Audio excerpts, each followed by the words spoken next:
Hi friends, అందరికీ ఇవాళ మనం వెరైటీగా అంటుకూరలతో దహీ ఇడ్లీ ప్రిపేర్ చేసుకుందాం పదండి. దానికోసం ముందుగా 2 గ్లాసుల అంటుకూరలు, 1 గ్లాస్ మినపప్పును నానబెట్టుకుని బ్యాటర్ ప్రిపేర్ చేసుకోవాలి.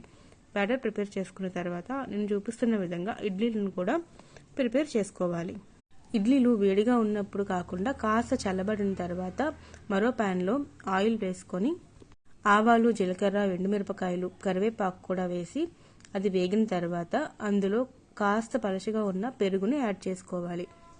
పెరుగు మరి గడ్డలాగా ఉంటే ఇడ్లీని పట్టుకోవడం కష్టం, అందుకనే పెరుగు కాస్త పలచగానే ఉండాలి. ఇంకేముంది, చల్లారిన ఇడ్లీని తీసుకొచ్చి ఈ పెరుగులో వేసేయడమే.